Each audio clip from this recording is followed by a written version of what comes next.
Vayamos a Mateo capítulo 5.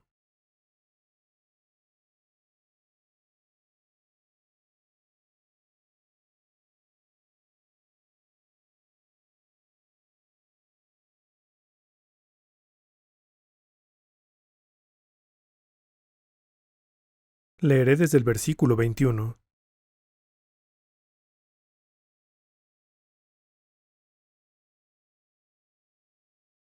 Ustedes han oído que se dijo a sus antepasados, no mates.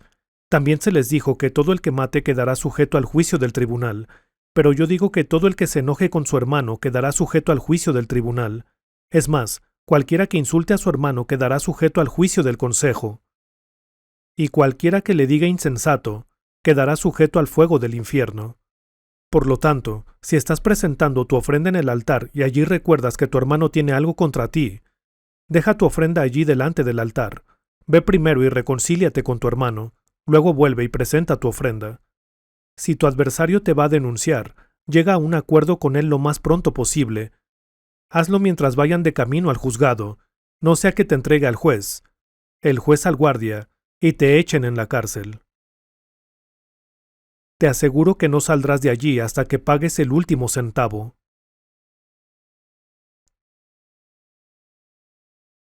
Nos detendremos en el versículo 26.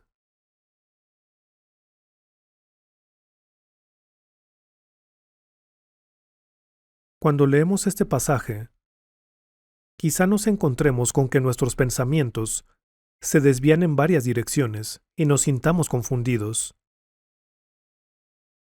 Se debe a que no hay absolutamente nadie que pueda estar ante Dios con una conciencia tranquila basándose en lo que dice aquí, nadie en absoluto.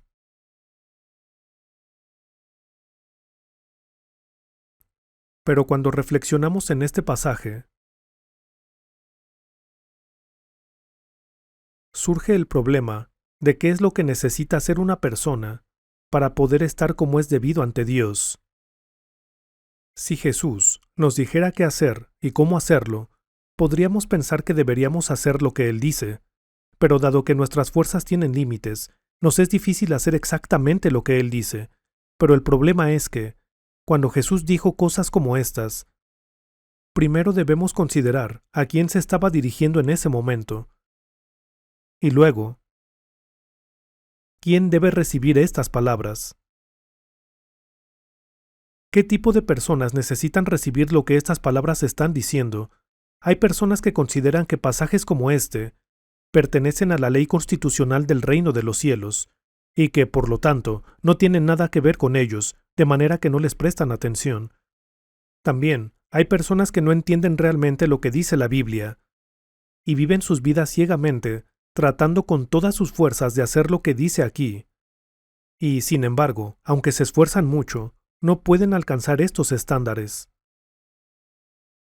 Probablemente nunca ha habido una sola persona en esta tierra que haya vivido de acuerdo con estas palabras.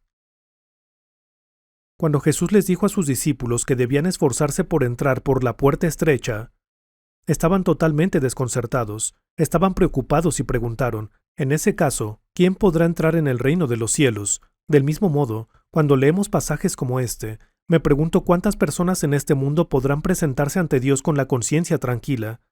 Pero estas palabras nos han sido dadas para aplicarlas a nuestras vidas presentes en este mundo en el que ahora vivimos y respiramos, mientras nos movemos en este estado actual, ¿no es así? No son para después de que muramos. Pero cuando leemos la Biblia, primeramente debemos pensar a quién dio primero estas palabras.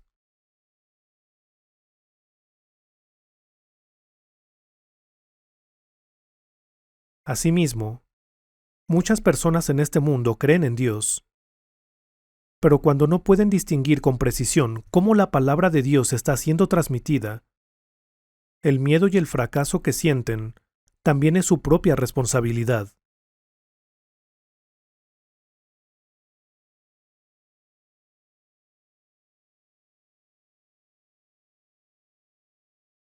Las palabras que hemos leído aquí fueron dadas primero y principalmente a los judíos. Jesús habló del reino de los cielos, diciendo, arrepiéntanse, porque el reino de los cielos está cerca. Cuando dijo esto, también dijo, no piensen que he venido a anular la ley o los profetas. No he venido a anularlos, sino a darles cumplimiento. Y no van a entrar en el reino de los cielos a menos que su justicia supere la de los fariseos y la de los maestros de la ley. Les dijo que su justicia tenía que superar la de los escribas y fariseos. Luego citó el sexto mandamiento, diciendo, ustedes han oído que se dijo a sus antepasados, no mates. También se les dijo que todo el que mate quedará sujeto al juicio del tribunal.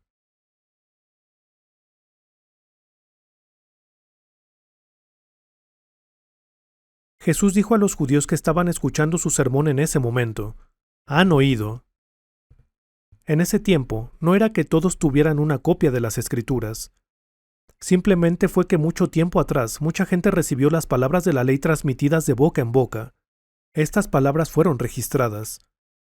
Los escribas las transcribían y el pueblo debía aprender las palabras escuchándolas. Cuando la gente que enseñaba las Escrituras enseñaba algo erróneo, los que aprendían de ellos también lo aprendían así. Y por lo tanto, se confundían en cuanto a lo que debían hacer y lo que no debían hacer.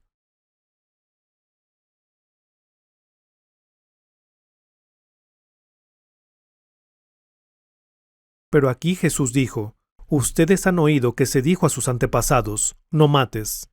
Si observan aquí, dice, ustedes han oído que se dijo a sus antepasados, no mates, todo el que mate quedará sujeto al juicio del tribunal. Algunas personas se tranquilizan con estas palabras, dicen que nunca han asesinado a nadie. Dicen, ¿por qué asesinaría a alguien? El asesinato es para los verdaderos villanos, ¿no es así? Eso es lo que dicen, pero Jesús dijo, pero yo digo que todo el que se enoje con su hermano quedará sujeto al juicio del tribunal. Es más, cualquiera que insulte a su hermano quedará sujeto al juicio del consejo, y cualquiera que le diga insensato quedará sujeto al fuego del infierno. Estaba diciendo que no solo serán juzgados aquellos que hayan cometido un asesinato. Fue dicho que cualquiera que matara a otra persona sería juzgado, pero yo digo que todo el que se enoje con su hermano quedará sujeto al juicio del tribunal. Es más, cualquiera que insulte a su hermano quedará sujeto al juicio del consejo. Jesús dijo que cualquiera que le dijera insensato a su hermano, en otras palabras, cualquiera que utilice un lenguaje ofensivo al hablar con su hermano, cualquiera que menosprecie a otros, que maldiga a otros, que desprecie a otros o los trate mal, cualquiera que le diga insensato, quedará sujeto al fuego del infierno.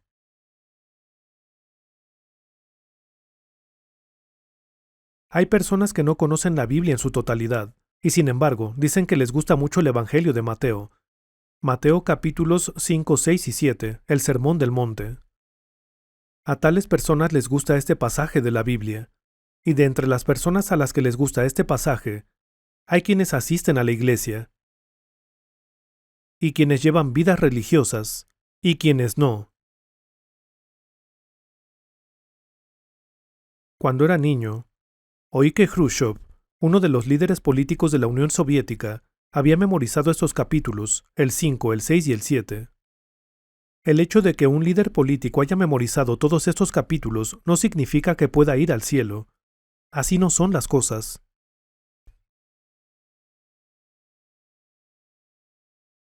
¿Por qué creen que aquí Jesús habló de entrar en el fuego del infierno? ¿Cómo es que este hombre, que era considerado uno de los principales sabios o líderes religiosos de su época, una persona a la que la gente veneraba y consideraba grande, cómo es que habló de cosas tan vulgares? Habló de personas entrando en el fuego del infierno. Hasta ese momento, nadie de entre las personas de este mundo había pensado que podrían ir a parar al fuego del infierno. Tampoco había nadie que hablara con detalle de qué clase de lugar era el infierno. Las personas únicamente pensaron que entrarían en el horno de fuego y la pasarían realmente mal, pero la Biblia nos dice qué tipo de personas entrarán en el infierno. Cuando pensamos en estos dos versículos que acabamos de leer aquí,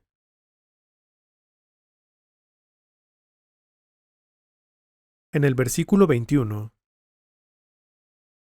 habla de la gente que piensa que no ha cometido ningún pecado mientras vive en este mundo.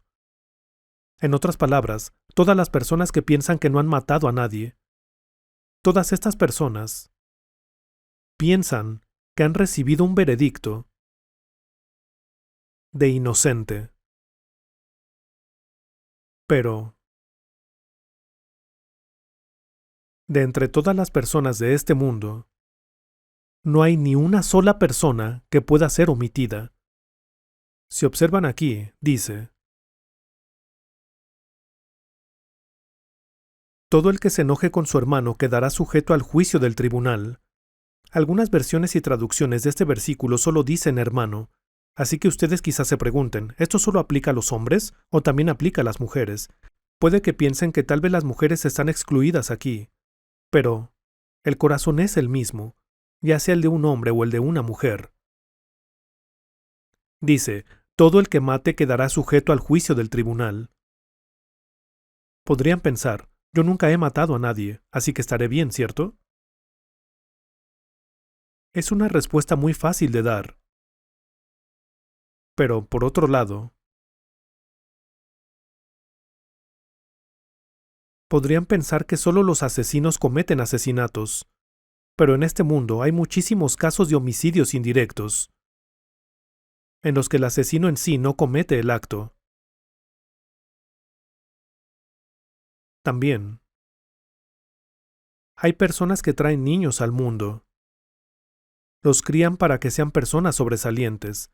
Quizá los conviertan en personas famosas. Y una vez que se hacen famosos, los colocan en puestos en los que tienen autoridad no solo para matar a una o dos personas, sino de matar a miles de personas. Y aún así sus padres están orgullosos de ellos. Estas personas han recibido permiso para poder matar a otras personas legalmente. No es una regla que el asesinato es solo cuando la gente mata a otras personas que odian.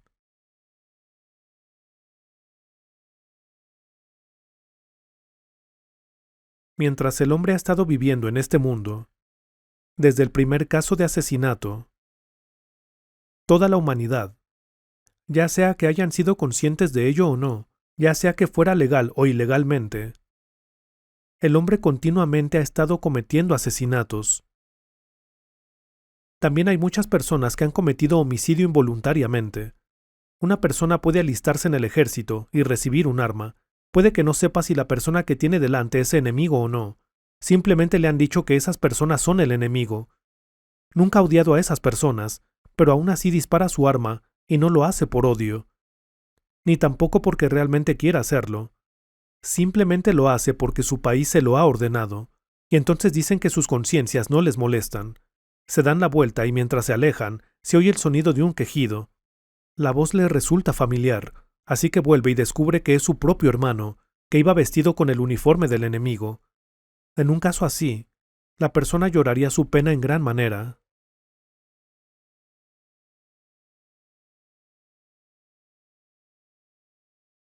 Ha habido muchas personas en este mundo que han matado a sus propios hermanos porque luchaban en bandos diferentes en una guerra. Así es la historia de la humanidad. No solo Caín mató a su hermano Abel, pero cuando se trata de un asesinato directo, si alguien apuñala a otra persona con un cuchillo, o dispara a otra persona con una pistola, o envenena a alguien, se le considera extremadamente malvado. Pero hubo una ocasión en la que alguien estableció un plan de operaciones utilizando solo un lápiz, o tal vez un bolígrafo, y escribió lo que había que hacer. Y luego dio órdenes a sus subordinados. Entonces, los que estaban a sus órdenes salieron y cargaron un arma terrible a bordo de un avión.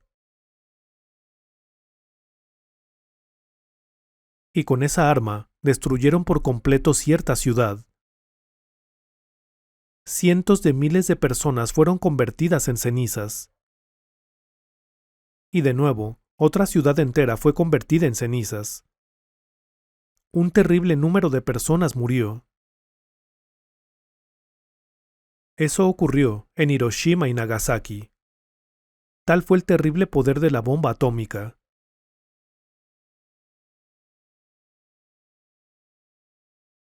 La persona que cometió ese acto de asesinato probablemente sufrió enormemente en el transcurso de su vida. Aunque no viera realmente la escena de esas muertes.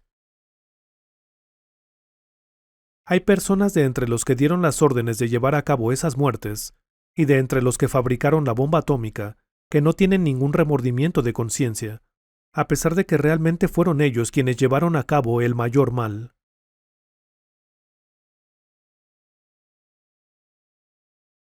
Luego, hubo algunas personas que hicieron algunas declaraciones completamente infundadas para provocar la matanza de una nación en particular.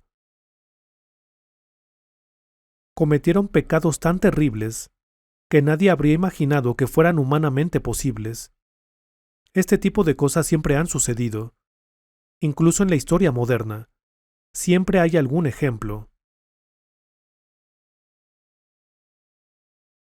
¿Cómo sería si todos estos casos de asesinato se aplicaran al individuo? Cuando esos asesinatos se llevan a cabo a escala nacional, o por un grupo de personas, como la responsabilidad se divide entre todo el grupo, los individuos no sienten un gran remordimiento de conciencia. Hay mucha gente que piensa así. Pero cuando esto se aplica al individuo, nadie puede escapar.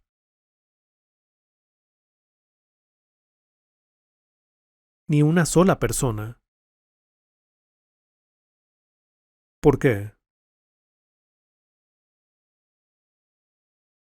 Si alguien le diera a cada uno de ustedes un cuchillo y les dijera que apuñalaran a alguien que odian, aunque odiaran a muerte a esa persona, e incluso si les ofrecieran millones de dólares por hacerlo, probablemente nadie de los aquí presentes mataría realmente a la persona que odian. Difícilmente alguien lo haría. Una persona no hará ese tipo de cosas, a menos que esté acostumbrada a ser malvada. Pero, aunque a una persona le resulte difícil poner en práctica tal acción, aunque en realidad no haría tal cosa, puede pensar, maldito sea ese hombre, me gustaría matarlo. Si tuviera una pistola con silenciador, podría dispararle y librarme de él. Hay muchas personas en este mundo que tienen esos pensamientos bullendo en su interior, y es solo porque son débiles a la hora de actuar, o porque no tienen el valor, que no son capaces de llevar a cabo esas acciones. Es porque una persona no tiene el valor, o porque nunca ha cometido un asesinato, por lo que consigue librarse de ser calificado de asesino. En otras palabras, es porque no ha cometido un asesinato. Pero cuando Dios habló de este asunto a través de Jesús, habló de la motivación para asesinar, habla del origen del asesinato. No estaba hablando del resultado del asesinato, estaba señalando que todo el mundo tiene esta misma naturaleza fundamental y el potencial para cometer asesinato. Si pensamos profundamente en nuestras vidas desde nuestra infancia hasta ahora, podemos ver que ha habido muchas veces en las que hemos odiado profundamente a otras personas, o hemos sentido celos, o envidia de otras personas. Han sido solo una o dos veces en las que esas cosas han brotado de nuestros corazones mientras hemos vivido nuestras vidas hasta ahora. Algunas personas parecen muy introvertidas a los ojos de los demás, y en realidad no parecen el tipo de personas que cometerían un asesinato. No parecen el tipo de personas que odiarían a alguien. En cambio, una persona más escandalosa y descarada puede parecer el tipo de persona que mataría a la menor provocación. Ese tipo de persona puede parecer el tipo de persona que cometería un asesinato, pero en realidad podría ser la del corazón más tierno. Por eso, cuando Dios mira al hombre, mira su estado fundamental. En otro tiempo ustedes estaban muertos en sus transgresiones y pecados, en los cuales andaban conforme a los poderes de este mundo, se conducían según el que gobierna los aires, según el espíritu que ahora ejerce su poder en los que viven en la desobediencia. En ese tiempo también todos nosotros vivíamos como ellos, impulsados por nuestros deseos pecaminosos, siguiendo nuestra propia voluntad y nuestros propósitos. Como los demás, éramos por naturaleza merecedores de la ira de Dios. La Biblia nos dice que hay algo en nuestra naturaleza que da origen al pecado y nos permite cometer pecados. Esa naturaleza fundamental, ese pecado original, está dentro de nosotros, y actuamos de acuerdo con ello. Por lo tanto, despreciar y burlarse de otras personas puede considerarse igual que cometer un asesinato. También, al igual que cuando se miran al espejo y ven su rostro tal como es, cuando otras personas los menosprecian y los odian, aunque no hayan hecho nada malo, aunque sean la víctima, surgirán los mismos sentimientos en su corazón. Estas palabras parecen aplicarse al malhechor, pero cuando una persona así es blanco de esos malhechores y es odiada, y la gente le tiene envidia, los sentimientos que se despiertan en su corazón, la naturaleza que hay en ella, es exactamente la misma a la de la gente que realmente hace las cosas de las que se le acusa.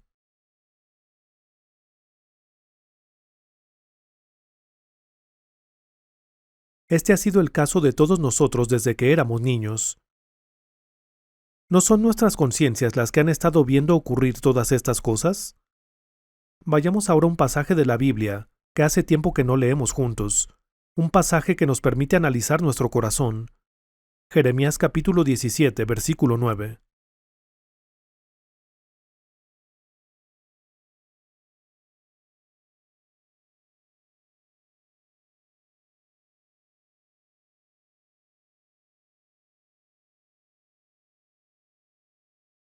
Jeremías capítulo 17, versículo 9. Leámoslo juntos. Nada hay tan engañoso como el corazón, no tiene remedio. ¿Quién puede comprenderlo? Yo, el Señor, sondeo el corazón y examino los pensamientos, para darle a cada uno según sus acciones y según el fruto de sus obras. Nada hay tan engañoso como el corazón, no tiene remedio. Probablemente nunca les han enseñado a pecar de manera habitual, o a tener pensamientos pecaminosos. Las palabras de este pasaje tratan de los problemas del corazón, y esto no tiene nada que ver con los cambios de los tiempos, o si se mantiene o no el orden de la sociedad. Por lo tanto, todo el mundo tiene este tipo de cosas en su corazón.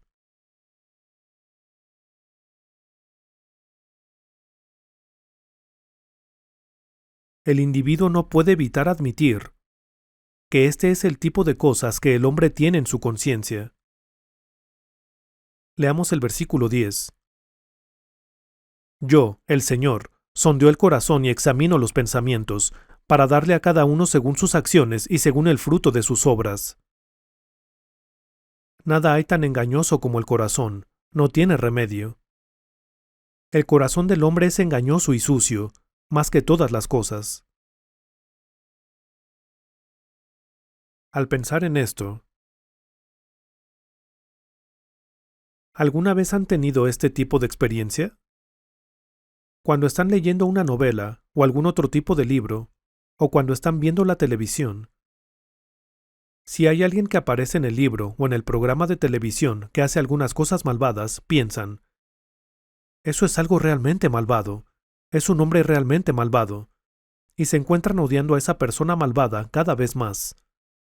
Y aunque parece que no pueden soportarlo, se ven arrastrados y siguen leyendo o viendo.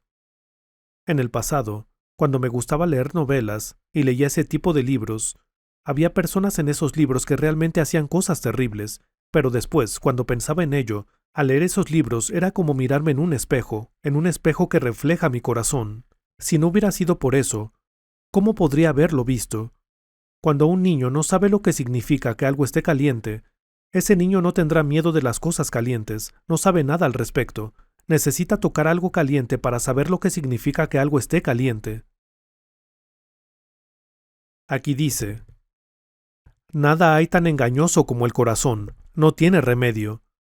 ¿Quién puede comprenderlo?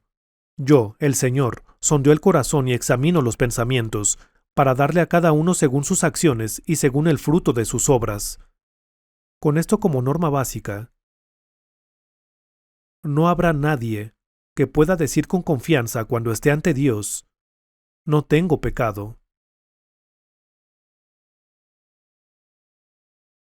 Volvamos a Mateo capítulo 5.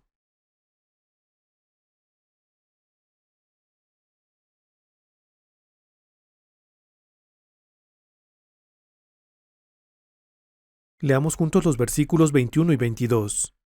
Ustedes han oído que se dijo a sus antepasados, no mates. También se les dijo que todo el que mate quedará sujeto al juicio del tribunal, pero yo digo que todo el que se enoje con su hermano quedará sujeto al juicio del tribunal. Es más, cualquiera que insulte a su hermano quedará sujeto al juicio del consejo, y cualquiera que le diga, insensato, quedará sujeto al fuego del infierno.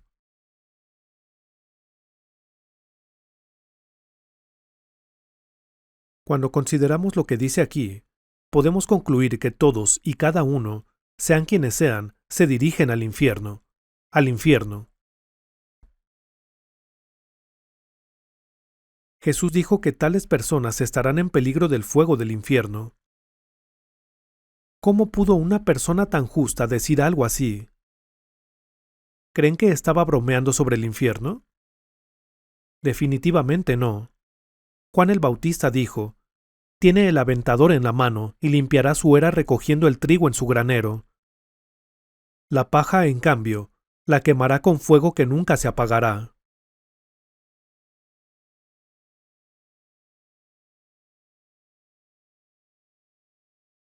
Según estas normas, acabaríamos en el infierno. Podemos encontrar varios lugares en la Biblia donde se habla del infierno. Dice: la sal con que todos serán sazonados es el fuego. La Biblia también dice que serán atormentados día y noche por los siglos de los siglos. Esto es porque no sería tan malo si fuera solo el cuerpo el que fuera al infierno, y solo el cuerpo el que sufriera en el infierno, pero el corazón también sufrirá en el infierno, y el corazón definitivamente nunca morirá. Porque el espíritu no muere, y el espíritu va al infierno en su estado joven.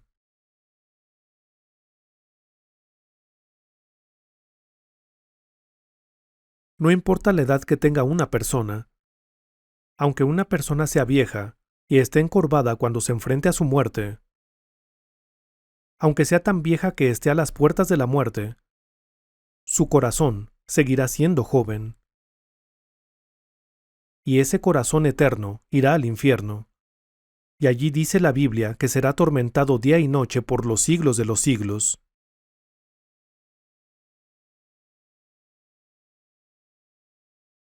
¿Por qué Jesús habló tan seriamente del infierno? Porque vino de antemano a prepararnos para que no tuviéramos que ir allí. Porque vino para evitar que tuviéramos que ir al infierno. Por eso dijo estas cosas. Nadie más en este mundo ha enseñado tales cosas.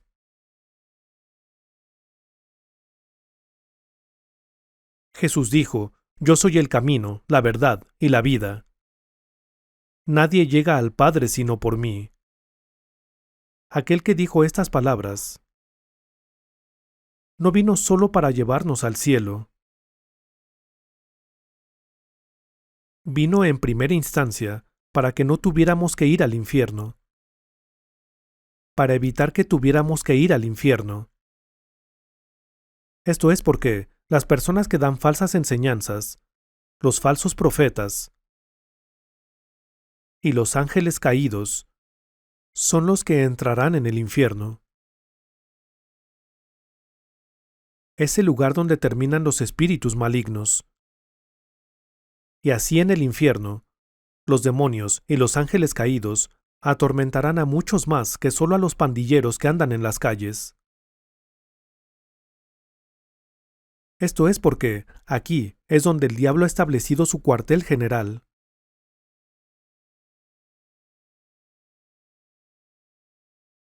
Esto se debe a que es el diablo quien ha estado jugando con fuego y atormentando a todos a lo largo de la historia de la humanidad.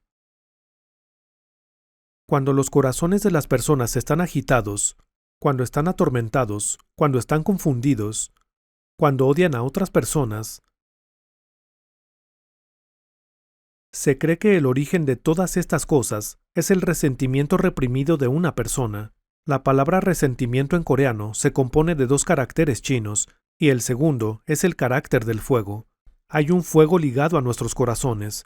La Biblia dice: también la lengua es un fuego, es encendida por el infierno, si no tienen cuidado con cómo usan su lengua.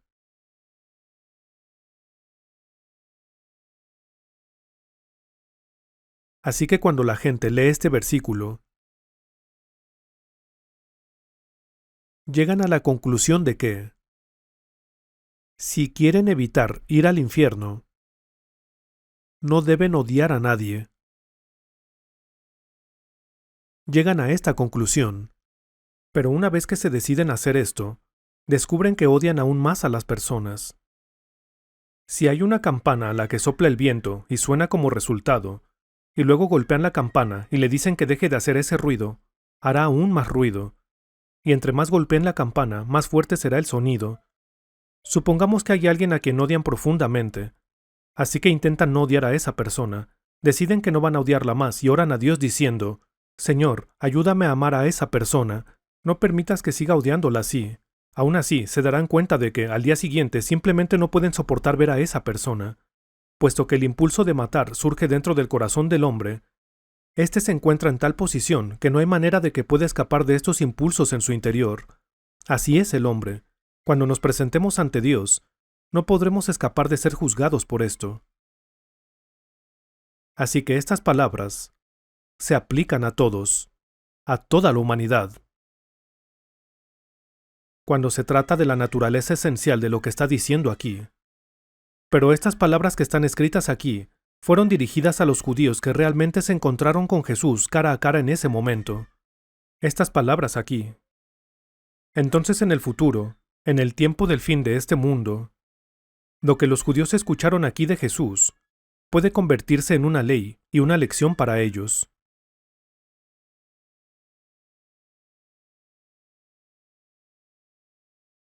Todavía no lo sabemos. Pero estas palabras también pueden ser necesarias para las personas que entren en el reino de los cielos en el futuro.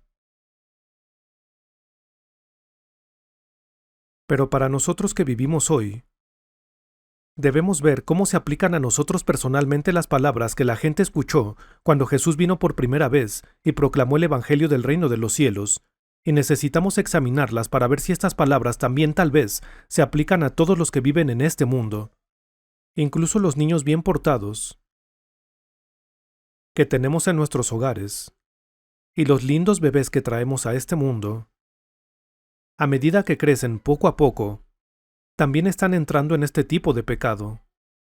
El retoño de este pecado ya ha brotado dentro de ellos y está creciendo, así que aquel que vino a cerrar la puerta del infierno, a bloquear el camino a la puerta del infierno para cada uno de nosotros como individuos, aquel que vino para que no tuviéramos que ir al infierno, nos advirtió de antemano. Al principio, estas palabras no iban dirigidas a cualquiera. Las personas que escucharon por primera vez estas palabras no eran gentiles, no eran personas como nosotros. Los primeros en oír estas palabras fueron los judíos. Eran personas que hacían un gran esfuerzo por vivir de acuerdo con la ley. Hacían un gran esfuerzo por vivir de acuerdo con las escrituras del Antiguo Testamento. Y por eso Jesús dijo, ustedes han oído que se dijo a sus antepasados, no mates. Pero yo digo, lo que Jesús dijo fue diferente. Todo el que mate quedará sujeto al juicio del tribunal. Pero yo digo que todo el que se enoje con su hermano quedará sujeto al juicio del tribunal. Todo el que se enoje con su hermano. Cuando dice hermano aquí, no se refiere a los hermanos que tienen en sus familias. Hubo alguien que dijo, soy el hijo único en mi familia, así que cuando se trata de estas palabras aquí, todo el que se enoje con su hermano, realmente no puedo fallar, ya que no tengo hermanos. Pero las personas egoístas como esta necesitan echar otro vistazo a lo que dice aquí, ya que tal persona comete el pecado de ser ignorante de lo que dice la Biblia, incluso puede acabar recibiendo un castigo mayor. La ignorancia también es un pecado. Si hay una persona que no puede ver delante de sí misma y sigue caminando confiadamente hasta que llega al borde de un precipicio, y entonces da un paso en falso, ¿no caerá por el precipicio porque no puede ver? Aunque no pueda ver, aún así se caerá y morirá en el acto. Por lo tanto, no conocer la palabra de Dios también es un pecado. Cuando dice aquí, todo el que se enoje con su hermano quedará sujeto al juicio del tribunal, debemos recordar que los judíos se llamaban hermanos unos a otros, utilizaban el término hermano con los miembros de su nación, sin importar quiénes fueran. Nosotros no solemos utilizar el término hermano cuando nos dirigimos a la gente en Corea, ¿verdad? Salvo quizá cuando la gente forma algún tipo de alianza o hace un acuerdo entre sí. No se dirigen unos a otros como hermano, pero los judíos usaban el término hermano con mucha naturalidad cuando se dirigían los unos a los otros. Jesús vino para tratar de antemano el problema de ir al infierno. Y tenemos que considerar cómo estas palabras pueden ser una lección para nosotros personalmente.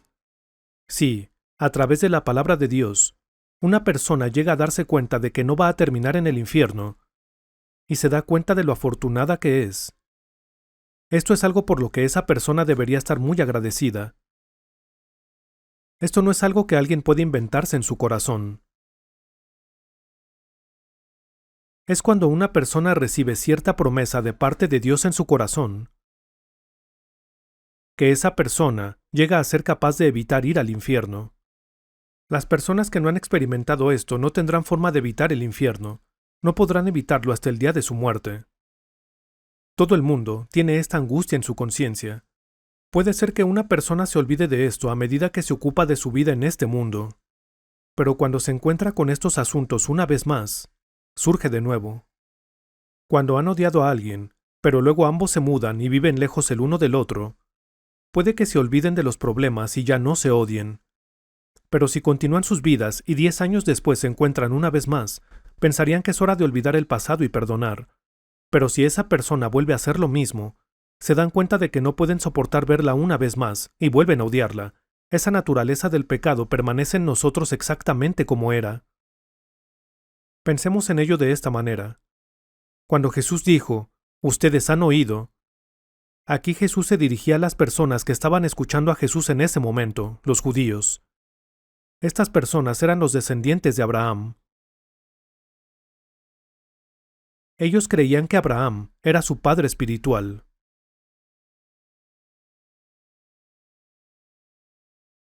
Abraham fue el primer antepasado de los judíos. Pero entre los descendientes de Abraham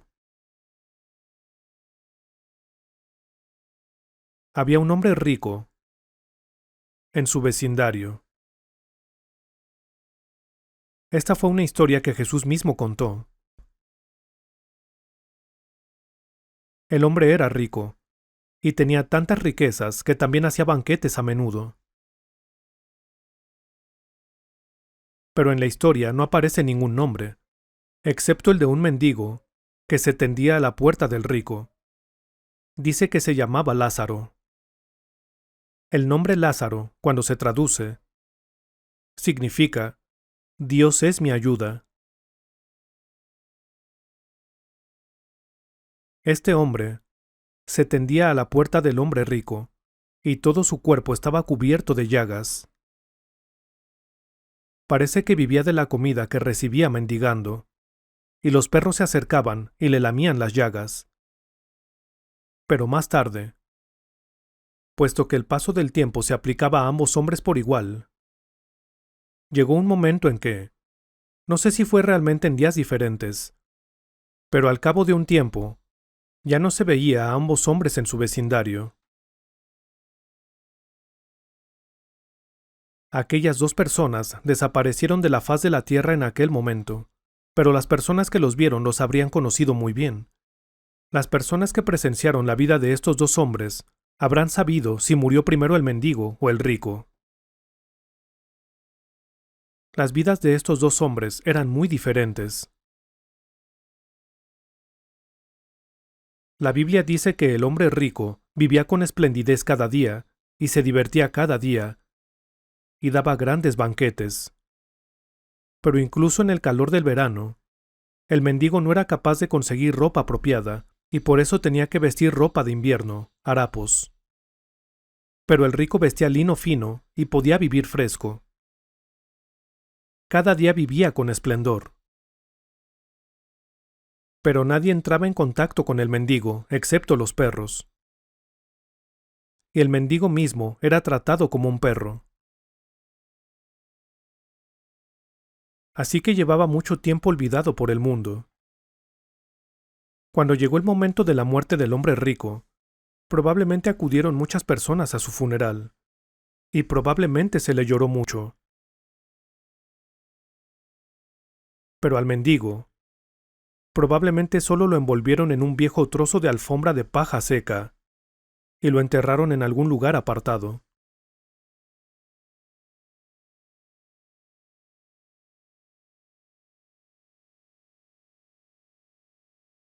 El hombre rico probablemente fue enterrado en un lugar mucho mejor. El hombre rico probablemente había estado ocupado en este mundo, ¿no es así? No importa cuán ocupada haya estado una persona en este mundo, cuando llega el momento de su muerte, no hay nada que pueda hacer al respecto. No importa lo ocupados que estemos en este mundo, cuando llega ese día no hay nada que podamos hacer al respecto. Todos tenemos que llegar al reposo. Cuando aquel hombre rico abrió los ojos, se quedó realmente desconcertado. Cuando el hombre rico abrió los ojos en el infierno, vio que el hombre al que tanto había despreciado, el hombre al que ni siquiera había sido capaz de tratar como humano, el hombre que se tendía la puerta por la que él mismo había entrado y salido, el hombre al que no había podido soportar ver, estaba al lado de su antepasado original, Abraham. Pudo ver esta escena sagrada. El hombre rico estaba en medio de un gran sufrimiento. Hacía mucho calor y tenía mucha sed. No tenía nadie que lo consolara. Nunca se había imaginado que acabaría en este lugar. Y en medio de este terrible sufrimiento, levantó los ojos y vio a Lázaro junto a Abraham. Probablemente no se habría sorprendido tanto si hubiera visto a uno de sus aliados en el lugar donde ahora veía a Lázaro. Pero cuando vio a este bueno para nada en una posición tan diferente a la suya, y en un lugar completamente distinto, se quedó muy sorprendido. Gritó, «Padre Abraham», y le suplicó, «Estoy sufriendo mucho en este fuego. Manda a Lázaro que moje la punta del dedo en agua y me refresque la lengua». Le suplicó de esta manera.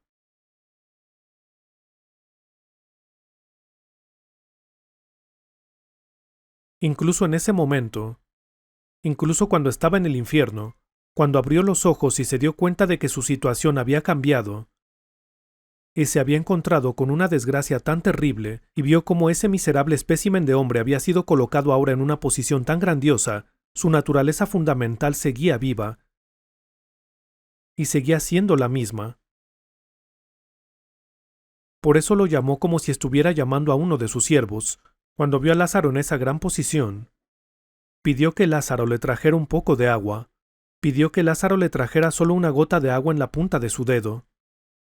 Mientras este hombre había estado viviendo en este mundo, no había tenido la menor idea de lo que era la palabra de Dios, y de esto podemos ver cuál era su naturaleza fundamental.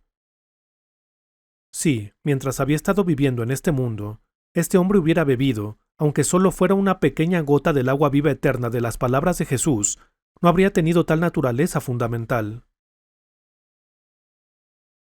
Hay un himno que dice, «He probado el agua eterna de la vida, y he obedecido al Señor». Si el hombre rico hubiera hecho esto, no habría terminado como terminó. Y entonces, este hombre volvió a gritar. Y entonces Abraham le habló y le dijo, «Hijo, durante tu vida te fue muy bien, mientras que Lázaro estaba sufriendo. Ahora Lázaro está siendo consolado aquí, y tú estás sufriendo mucho». Entonces el hombre rico volvió a alzó la voz por segunda vez. «En ese caso, padre Abraham, por favor, envía a Lázaro a la casa de mi padre. Tengo 5 hermanos. Que Lázaro hable con ellos para que no acaben en este mismo destino de sufrimiento». Parece que la conciencia del rico por fin revivió. Pero también parece que sus afectos relacionados con la carne aún permanecían con él. Entonces Abraham le habló y le dijo: Aunque alguien fuera a ellos habiéndose levantado de entre los muertos, no le harían caso. Ya tienen a Moisés y a los profetas, pero no les hacen caso. ¿Escucharán a alguien que se ha levantado de entre los muertos? Vayamos ahora al Evangelio de Lucas.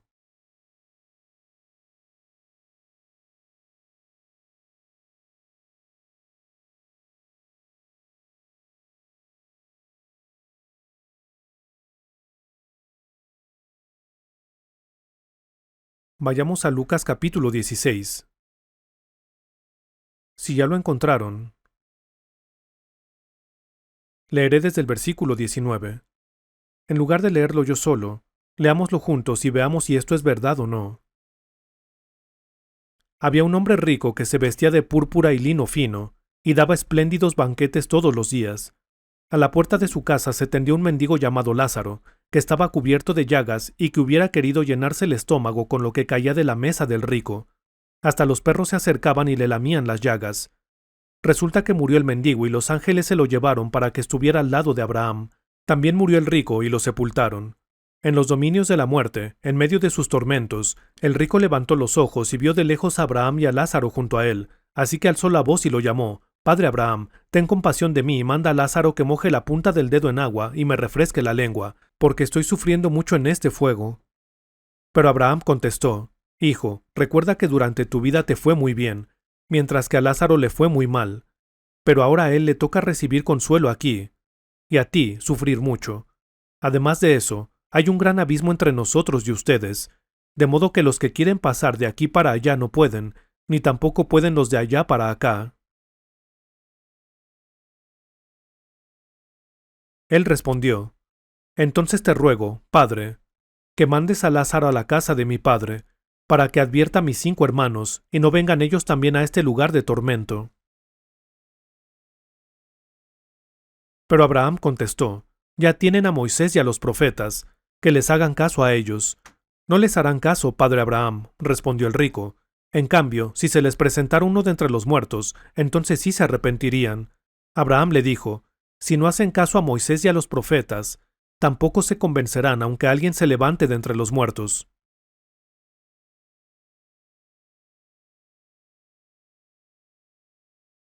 Aquí, Jesús no solo estaba contando una parábola para dar un ejemplo,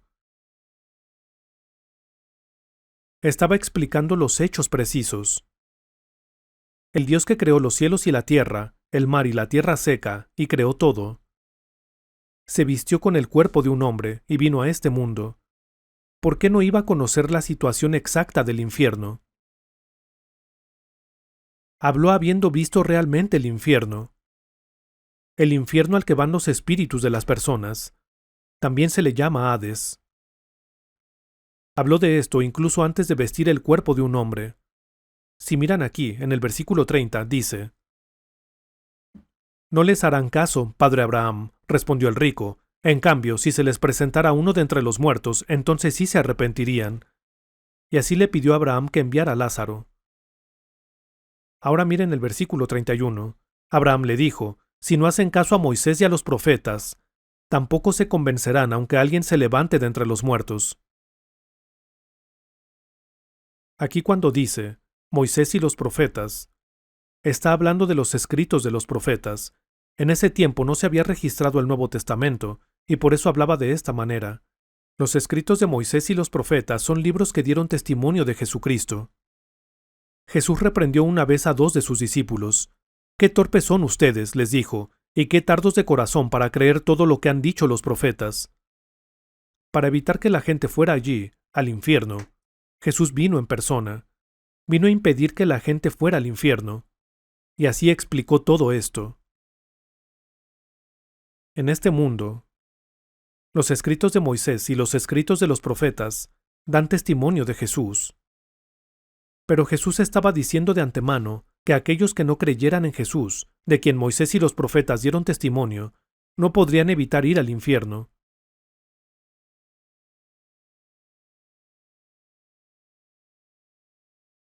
Dicho de manera sencilla,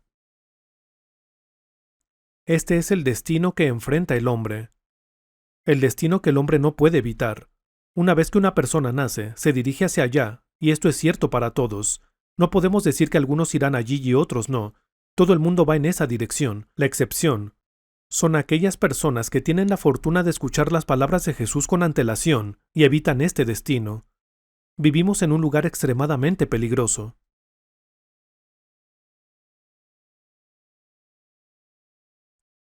Algunas personas hablan de caminar sobre hielo delgado. Puede parecer que viviremos para siempre en esta tierra, pero una vez que el hielo se rompe y nuestras vidas llegan a su fin, este es el lugar donde acabamos. ¿No fue para que no tuviéramos que pasar por este lugar por lo que Jesús vino a este mundo? Vino de acuerdo con las palabras que fueron registradas por Moisés y los profetas. Aquel que vino de acuerdo con estas palabras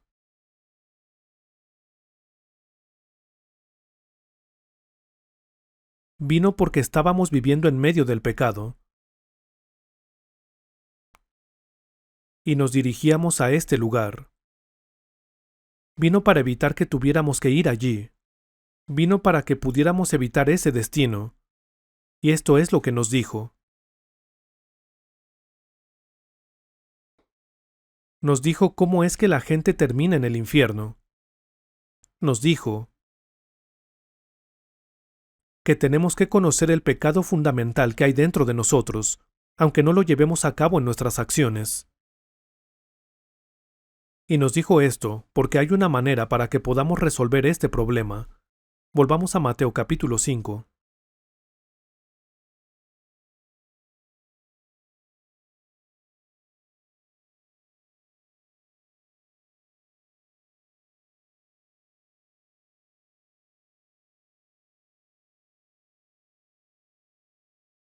Versículos 23 y 24. Leámoslo juntos. Por lo tanto, si estás presentando tu ofrenda en el altar y allí recuerdas que tu hermano tiene algo contra ti, deja tu ofrenda allí delante del altar, ve primero y reconcíliate con tu hermano, luego vuelve y presenta tu ofrenda.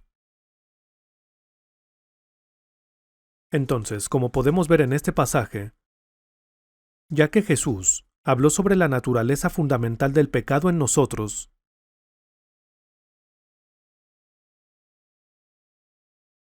y habló sobre cuando sentimos odio hacia un hermano, o decimos que ese hermano es tonto, o maldecimos a un hermano.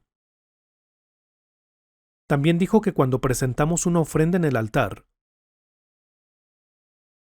si en ese momento recordamos que nuestro hermano tiene algo contra nosotros, debemos dejar nuestra ofrenda delante del altar e ir y reconciliarnos con ese hermano primero, y luego volver y presentar la ofrenda.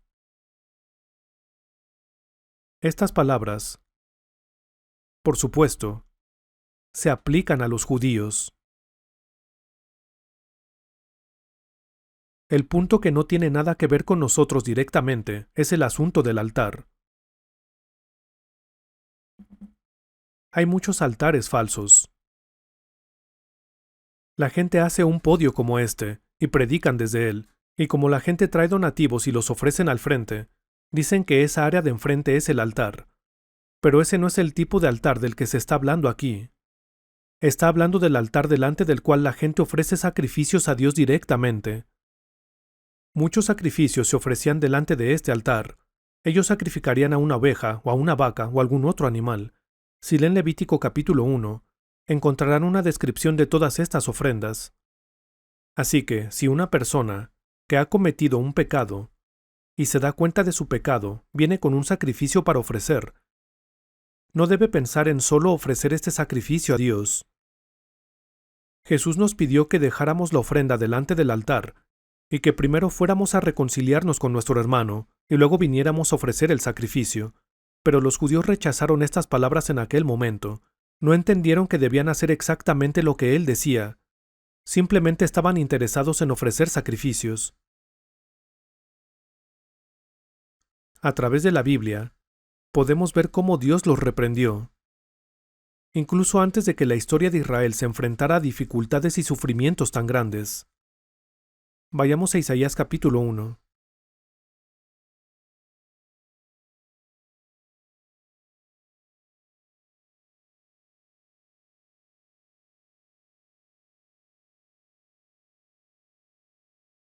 Isaías capítulo 1, del versículo 10 al versículo 17.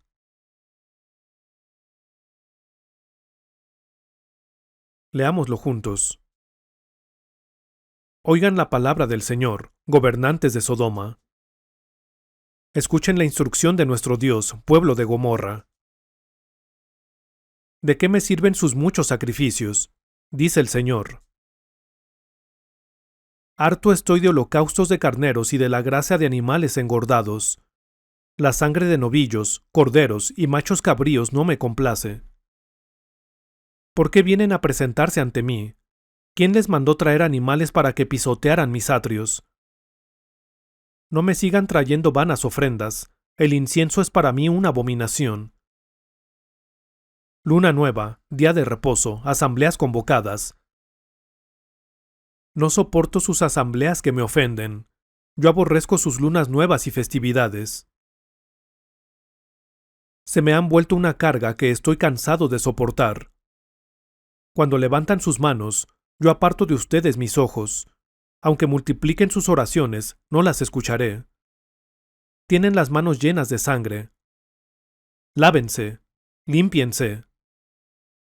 Aparten de mi vista sus obras malvadas. Dejen de hacer el mal, aprendan a hacer el bien, busquen la justicia y restituyan al oprimido. Aboguen por el huérfano y defiendan a la viuda. Hemos leído hasta el versículo 17. ¿Qué tratas de hacer por mí con tus muchos sacrificios? ¿De qué me sirven? Dios estaba diciendo que no le gustaba ver todos estos sacrificios que el pueblo le traía y le ofrecía. Este era el punto de vista de Dios, y se debía a que sus corazones estaban llenos de maldad. Dios dijo que solamente estaban pisoteando sus atrios, y dijo que no podía soportarlo más. De esta manera Dios reprendió a esta nación que estaba tan llena de pecado. Y luego, cuando Jesús vino, habló a estas personas que se estaban dirigiendo al infierno, y de esta manera les advirtió de antemano. Y a causa del asunto de entrar al fuego del infierno, Jesús dijo: por lo tanto, si estás presentando tu ofrenda en el altar, y allí recuerdas que tu hermano tiene algo contra ti. Está en Mateo capítulo 5 versículo 23.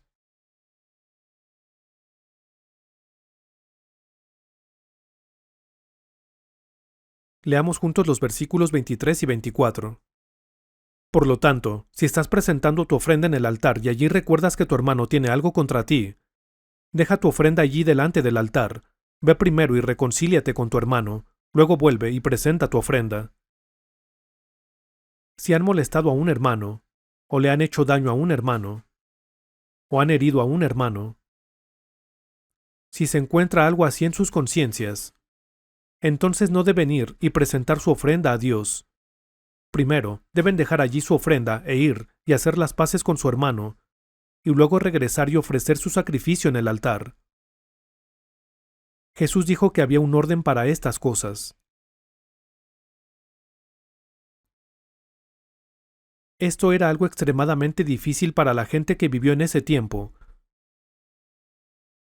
y era muy difícil para ellos acatar estas palabras.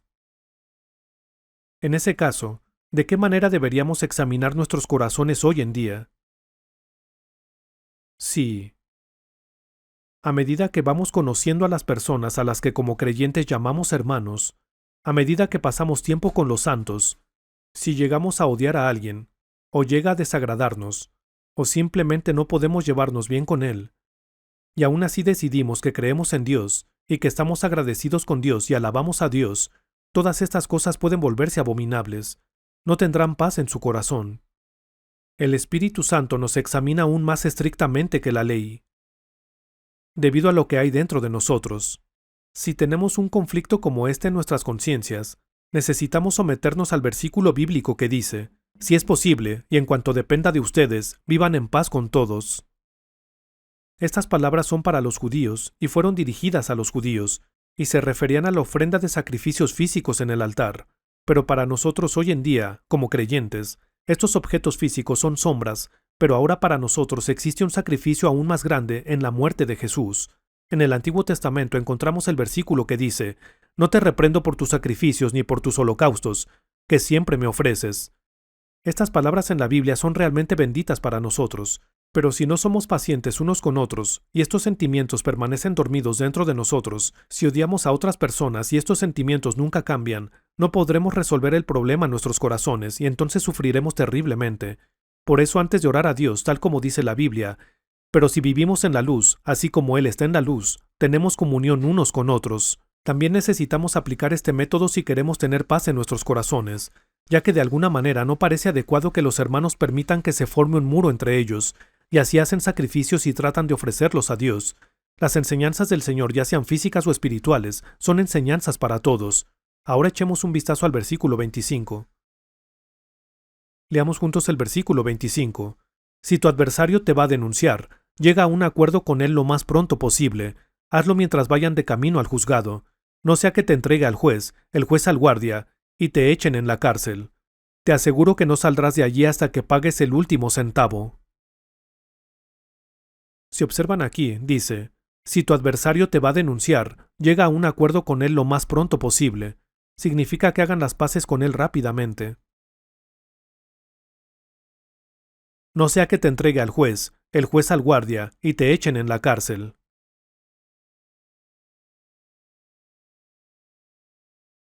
Cuando consideramos estas palabras, ¿cómo ven muchos cristianos este versículo? Pareciera que estas palabras no tienen nada que ver con nosotros, ya que, en nuestras vidas, con relación a cosas como estas, a excepción tal vez de si alguien se endeuda o es demandado, podríamos pensar, ¿qué tiene que ver algo como esto conmigo? Pero hay algo que debemos entender, tanto si son católicos, protestantes o judíos. Y es que no importa cuál de estas religiones practiquen, antes que nada, los que son religiosos están atados primero por la ley, que nos sofoca, nos atormenta, nos acusa, y a menudo nos hace tropezar.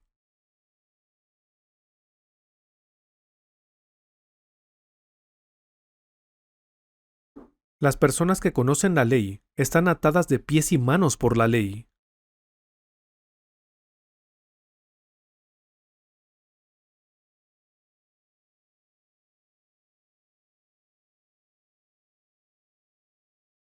Lo que quiero decir es que sus espíritus son presos de la ley. Podemos ver en la Biblia que estas palabras primeramente iban dirigidas a los judíos. Vayamos a Juan capítulo 5.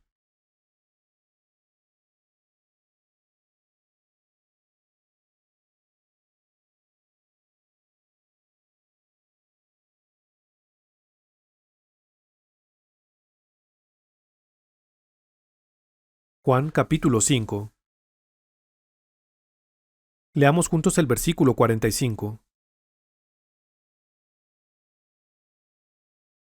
Leámoslo juntos. Pero no piensen que yo voy a acusarlos delante del Padre. Quien los va a acusar es Moisés, en quien tienen puesta su esperanza. ¿Quién dice que es el acusador? Sí. Dice que Moisés es quien los acusa. En otras palabras, si pensamos de nuevo en este pasaje, vemos que desde el principio dice, ustedes han oído que se dijo a sus antepasados, no mates. Si pensamos en esto, fue Moisés quien dio los 10 mandamientos. Fueron dados por Moisés. Cuando la gente no entendió por completo el objetivo y el significado de la ley que Dios les dio a través de Moisés, los judíos comenzaron a guardar esta ley externamente, y por lo tanto simplemente fueron buenos guardando los sacrificios y ofreciendo los sacrificios ante Dios, y pensaron que esto era suficiente. Pero Jesús les enseñó que primero debían ofrecer sus corazones.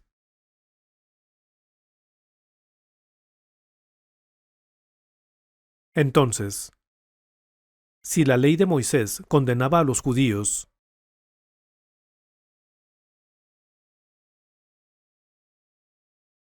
¿solo eran condenados como resultado de los pecados que habían cometido? ¿O su potencial para cometer pecados también era condenable?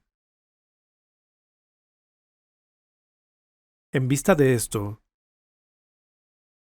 ¿cuál es nuestra posición? Vayamos a Romanos capítulo 2.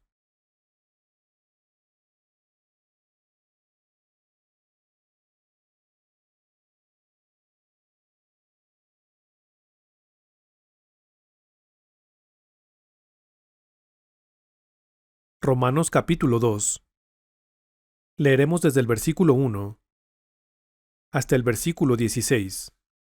Y mientras leemos, por favor marquen los versículos que les llamen la atención, los versículos que aplican a lo que hemos estado diciendo aquí. Capítulo 2, versículo 1.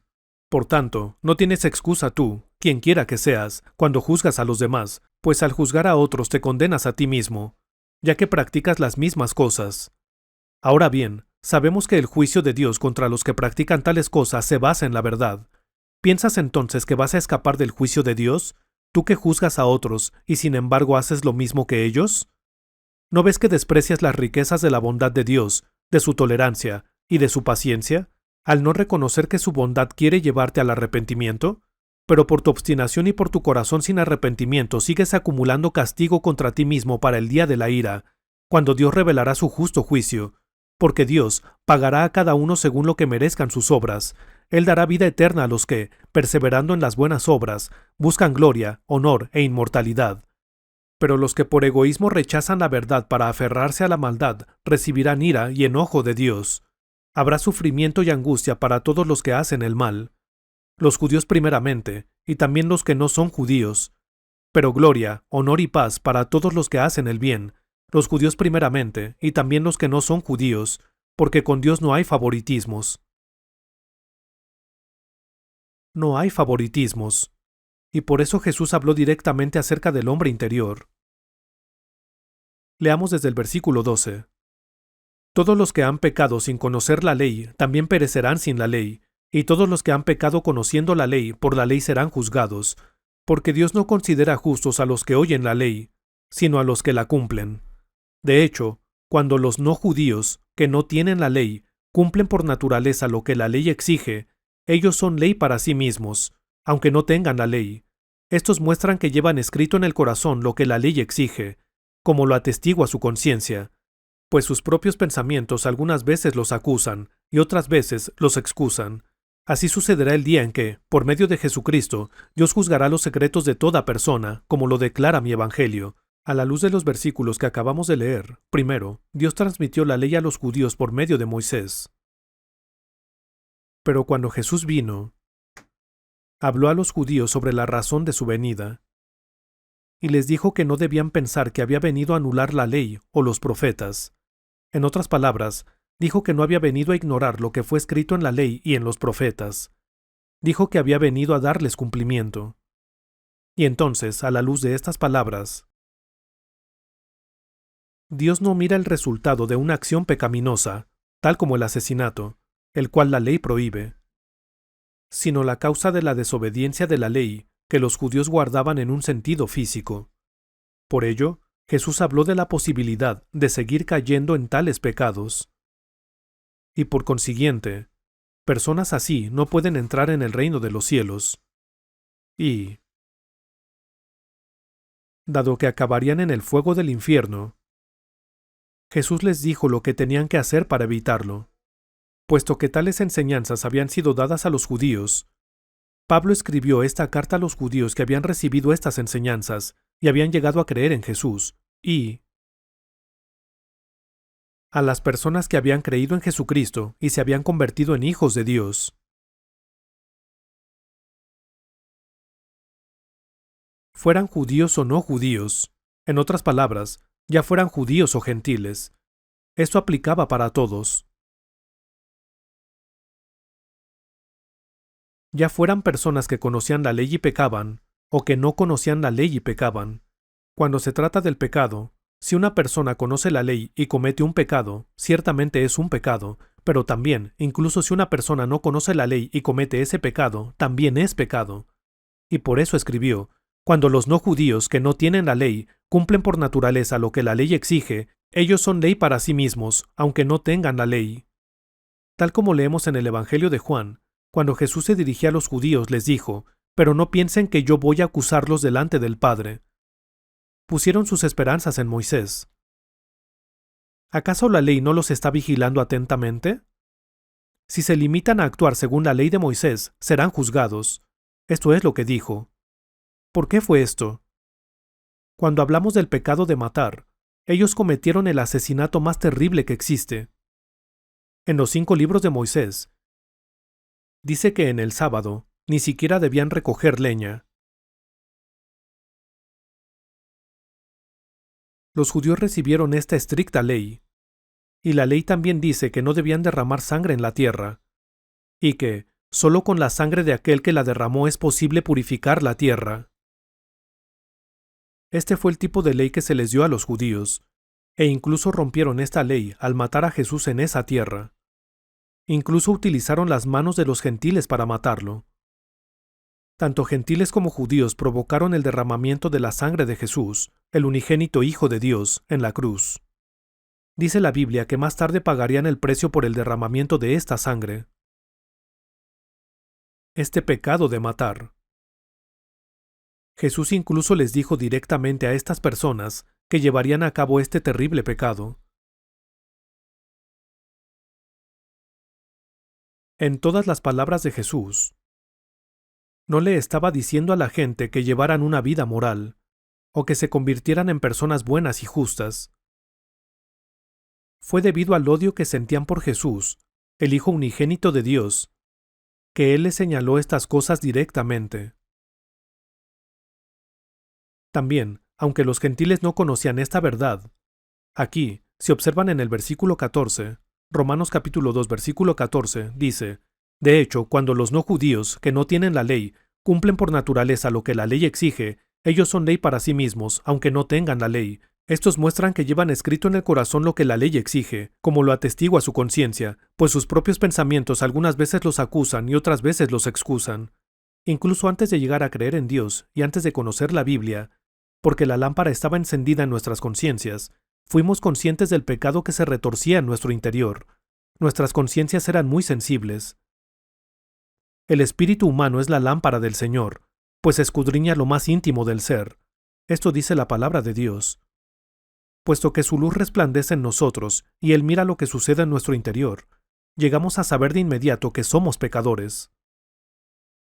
La palabra de Dios nos ha estado acusando continuamente. Nuestra conciencia nos acusa continuamente. Frente a Dios, antes de que hiciéramos las paces con Dios y antes de que la paz llegara a nuestras conciencias, no había forma en que pudiéramos escapar de la oscuridad que nos rodeaba. Esto se debe a que, cuando cometemos el pecado de romper la ley, nuestra conciencia nos molesta. Nuestra carne violaba la ley. Debido a los pecados que cometimos en la carne, nuestras conciencias fueron afligidas. Incluso antes de cometer un pecado físicamente, nuestros corazones están tan limitados por nuestra carne y son tan débiles que no hay manera en que podamos guardar toda la ley.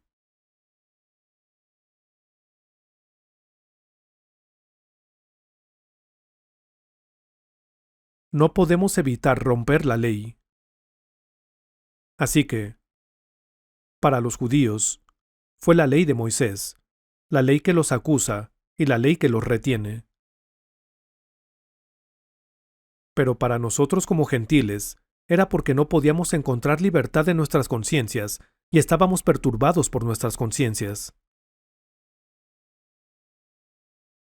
La ley de nuestras conciencias nos deja al descubierto. Así era para nosotros como gentiles. Para los que habían estudiado la ley y conocían la ley de Dios se había apoderado de ellos. Y por eso era Moisés el que los acusaba. Así que, desde el punto de vista de Dios, dijo, estoy cansado de soportarlos. ¿De qué me sirven sus muchos sacrificios? Y entonces Dios reprendió a esta gente. Les dijo, aunque ofrecen esa clase de adoración, su corazón está en otra parte. Y mientras los reprendía les dijo, hablemos una vez más. Y así, esa promesa que hizo a esta nación se encuentra en varios lugares. Su Hijo vino al mundo, un niño nació, y dice en el Antiguo Testamento, la Virgen concebirá y dará a luz un hijo. Todas estas promesas, y las palabras que dicen, todos andábamos perdidos, como ovejas, cada uno seguía su propio camino. pero el Señor hizo recaer sobre él la iniquidad de todos nosotros. Y, ciertamente él cargó con nuestras enfermedades y soportó nuestros dolores. Jesús llevó todas estas cosas sobre sí mismo. Y cuando Jesús vino, habló de esto, dijo, porque tanto amó Dios al mundo que dio a su Hijo único. Aquel quien vino para morir fue el Cordero de Dios que quita el pecado del mundo. Si no miramos a esta persona, con nuestras propias fuerzas humanas, no seremos lo bastante fuertes para poder cumplir las exigencias de la ley. Los judíos trataron de vivir según la ley en la carne, y casi colapsan tratando de hacerlo, y no lo lograron. El hombre no tiene la fuerza para hacerlo. Y lo mismo sucede con nosotros como gentiles hoy en día. Vayamos a Romanos capítulo 8.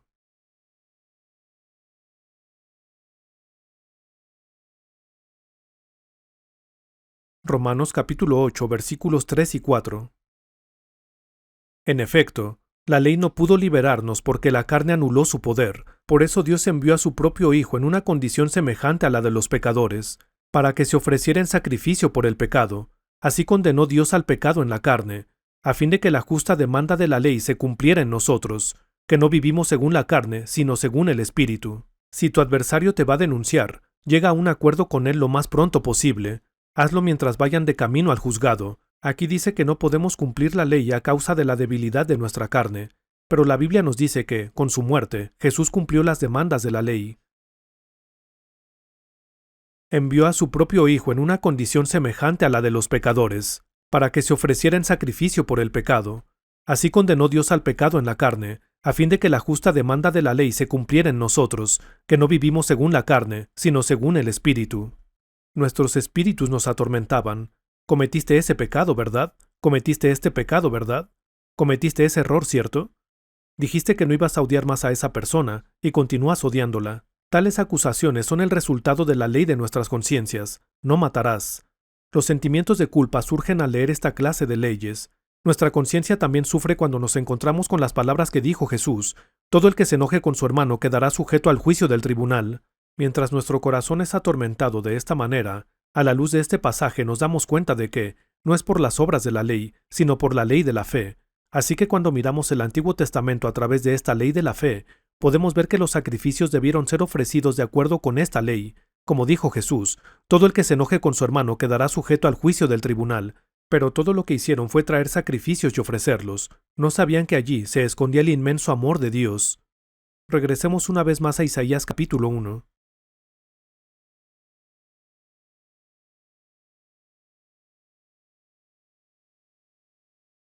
Isaías capítulo 1. Leamos juntos el versículo 18. Vengan, pongamos las cosas en claro, dice el Señor. Aunque sus pecados sean como escarlata, quedarán blancos como la nieve. Aunque sean rojos como la púrpura, quedarán como la lana. Reflexionemos juntos. Vengan, pongamos las cosas en claro, dice el Señor. Aunque sus pecados sean como escarlata, quedarán blancos como la nieve. Aunque sean rojos como la púrpura, quedarán como la lana. Este era el amor de Dios. Cuando Jesús vino a este mundo y miró a los judíos bajo sus estándares, todos eran merecedores de juicio. Todos estaban destinados al infierno. Todos estaban destinados a un castigo terrible. Pero cuando Dios los miró a través de su gran amor, hubo un camino de perdón para ellos. Allí se escondía el tremendo amor de Jesús por el cual tomó todos sus pecados sobre sí mismo. Y así, cuando miramos la palabra de Dios que nos ha sido dada, el camino para la persona que ha sido acusada, la forma de escapar de estas acusaciones, es que la conciencia sea liberada y siendo liberada de la ley. Esto es lo primero que necesitamos saber. Es lo mismo para las personas de cualquier época. Dios envió a Jesús a este mundo para cumplir esto.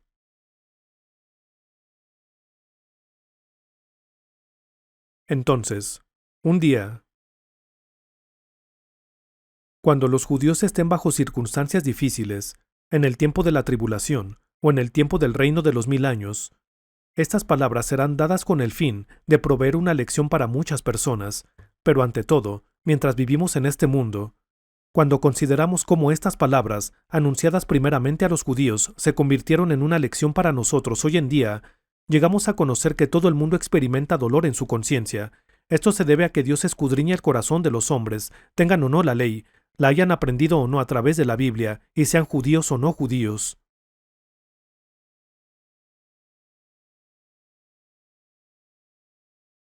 Cuando nos miramos a nosotros mismos a través de la Biblia, podemos ver que la naturaleza del pecado dentro de nosotros está en enemistad con Dios, y por lo tanto necesitamos saber que estas cosas han sido perdonadas a través de la gracia de Dios. Y debemos estar agradecidos de que la gracia de Dios nos ha liberado. Entonces podemos estar agradecidos con Dios por habernos dado esta autoridad especial para vivir nuestras vidas con alabanza al Señor en nuestros corazones. Vamos a orar.